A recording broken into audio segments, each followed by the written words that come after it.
You're with CapeTalk. This is Pippa Hudson on lunch. Right, it is time to wander the world. And where might we be going today? We are visiting the world's largest island. About 80% of its surface is covered by a massive ice sheet, and US President Donald Trump keeps threatening to annex it. If that last bit doesn't give it away, then let me tell you today we are taking a virtual trip to Greenland. Together with travel writer and CapeTalk listener Brian Berkman, who had the privilege of visiting Greenland in June this year. He spent a fortnight on board Le Commandant Charcot, which is the world's only luxury icebreaker, a very uniquely adapted vehicle that can travel in the Arctic and Antarctic regions through the thick ice that must be navigated in those waters, and obviously give the lucky souls on board access to parts of the planet that very few of us get to explore in person.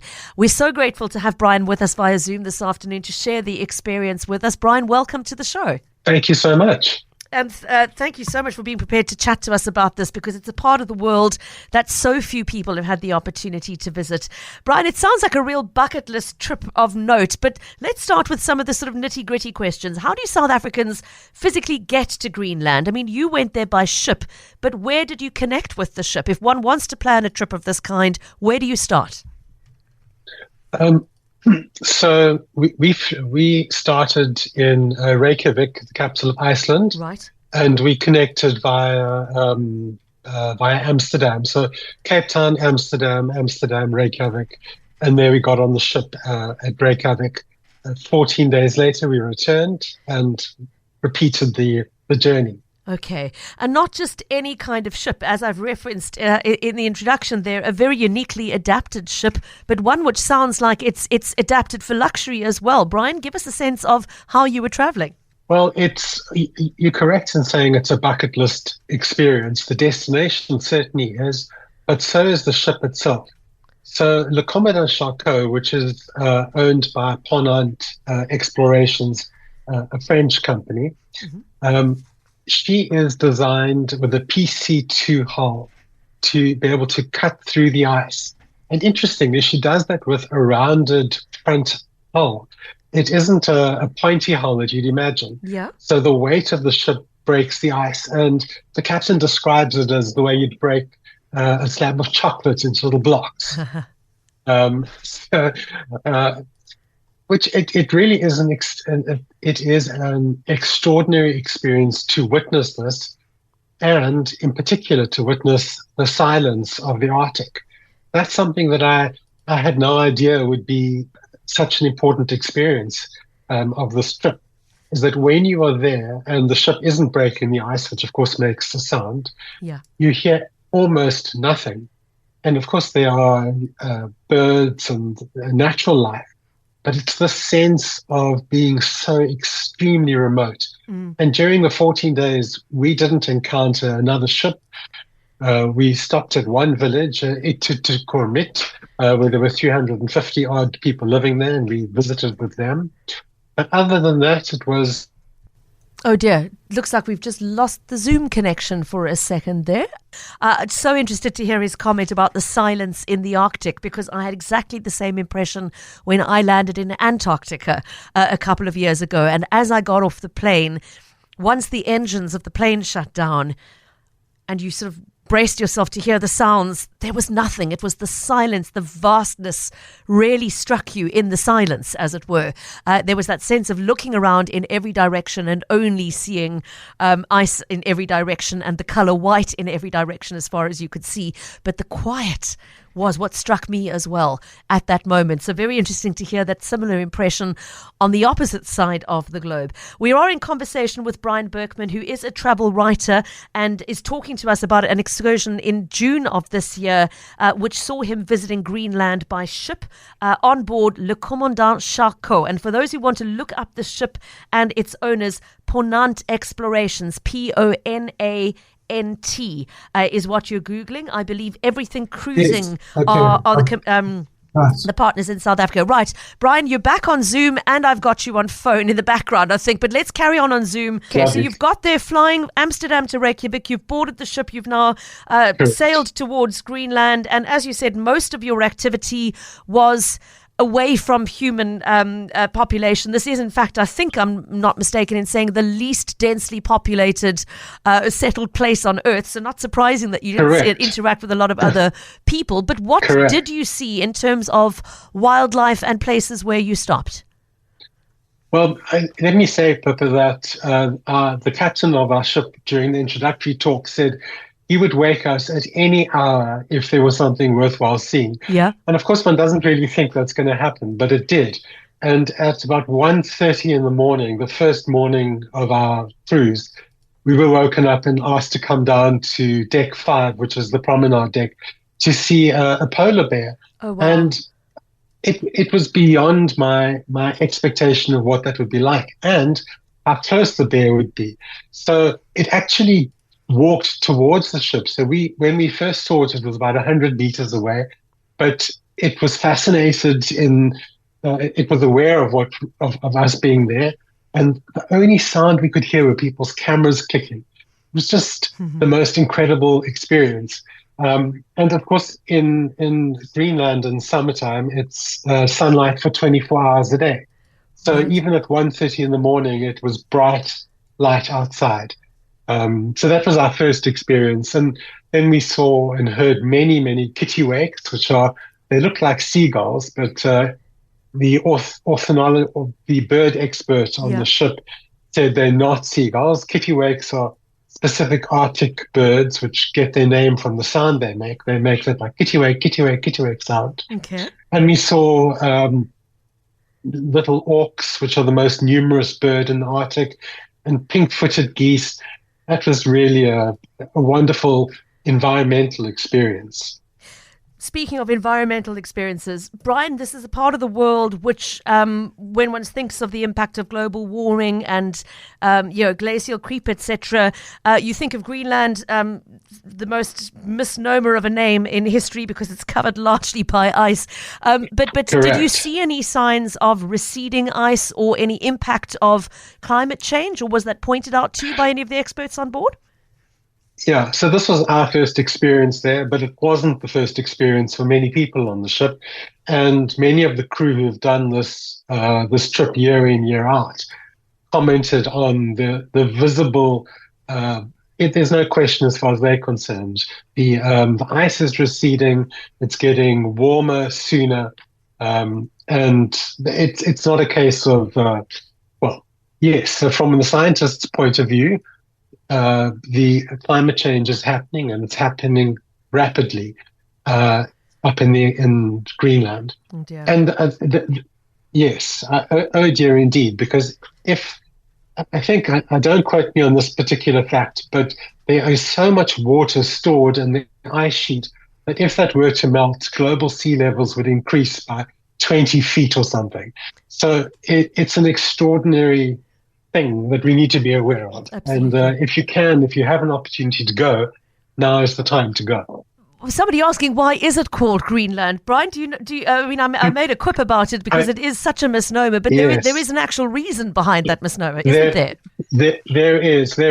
So Eric the Red, who was a Viking who committed some crime in Iceland, where he lived, was banished from Iceland. And so he made up this PR tale about this beautiful green land that people would discover if they came with him. Of course, that was the biggest lie, because Iceland is incredibly green and Greenland isn't. How funny. So Okay. it was the first PR stunt. In recorded history, perhaps. Brian, I don't know if you were there specifically at this time of year in pursuit of the 24-hour day, or if there is a chance of seeing the Northern Lights at this time of year. I think that's probably... Yes. Is it possible in June? No, you see one or the other. So okay. It needs to be dark for you to see the Northern Lights. And we had the 24-hour day. In fact, when we arrived back in Reykjavik, it was the summer solstice. Okay, so absolutely not going to happen at this time of year. But I'm right in saying you can see them in the opposite typically, season. Yes. Yeah. Absolutely, yes. Okay. And the area is famous for that. Okay. You also don't really have a real sense of how large an area Greenland is. So the North Pole is at 90 degrees, and we went as far as 87 degrees, which was still about 12 or 1,400 kilometers away from the North Pole. So it's very, very far north. And it takes, and one of the reasons why such a trip is so costly is it takes a long time to get to where you're going. Mm-hmm. It's people will balk at the price. I was an invited media guest, so I'm so grateful for that.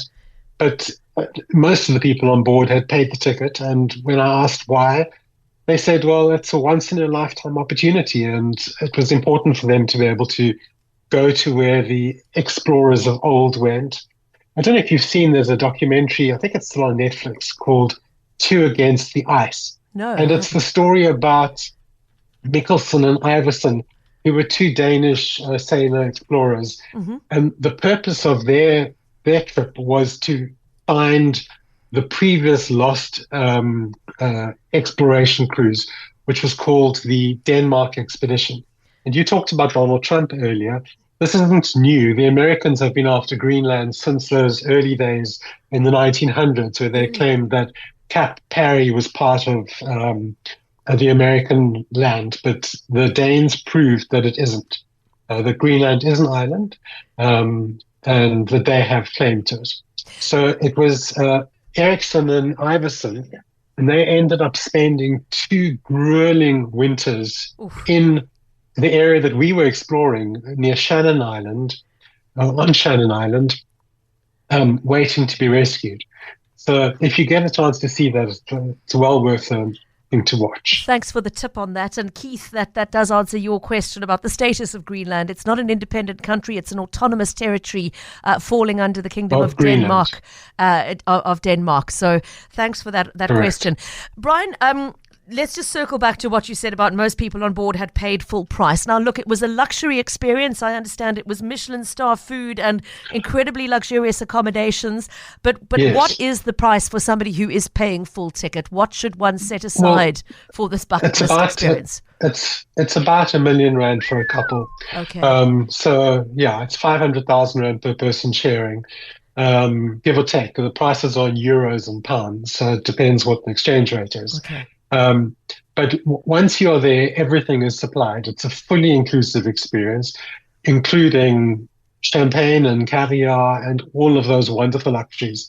But as wonderful as those are, and they are wonderful, and to eat at an Alain Ducasse restaurant on the ship, the only ship at sea with one of his restaurants. Oh my gosh. Amazing.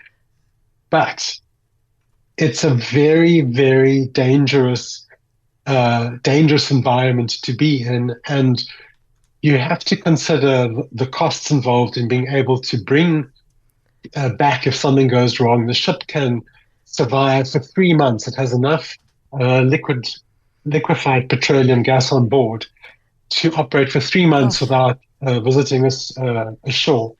And each cabin is equipped with 2 life preservation suits, which effectively are mini rafts. So if something happens, you are most likely to survive.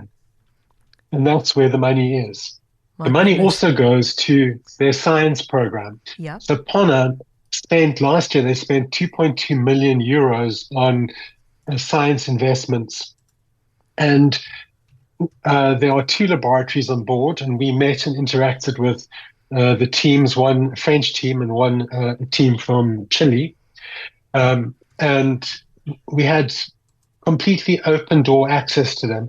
In fact, the Ponant science officer told me that when he isn't on the ship, he's lecturing at a university in France. Yeah. And people cannot just walk into his office to talk to him, to ask him something. Whereas that is what you get on this experience. You get access to people who are the world experts in their field, and you're real scientists, not it's not greenwashing. Mm-hmm. So I think it's important to accept that is also what goes into the elevated price. Right. So R1 million per couple, and on top of that, your flights to get to Reykjavik to meet the ship, because that R1 million is the cost of the 2-week Yes. journey on the ship itself. So just Correct. bear that in mind. Obviously, that is something that is going to be beyond the reach of your average traveler, but just such an incredible experience to have lived through vicariously with you. Brian, before we let you go, I mean, you've spoken about the impressions of the silence, the incredible sighting of a polar bear. What other sort of moments will stand out for you as the highlights of this adventure? Well, one of the activities is what they call a polar plunge. Yeah. And that is where people sign up to jump into water at minus 1.6 degrees centigrade. And I'd actually signed up for this because I'd considered that the other activities would be too difficult for me to cope with physically. And then I chickened out at the last minute. The ship's doctor gave a very stern warning of the various risks, but many, many people did it, and everyone survived and said they'd enjoyed the experience. So that is something I'm sorry I didn't do, but I did walk on skis for the first time in my life.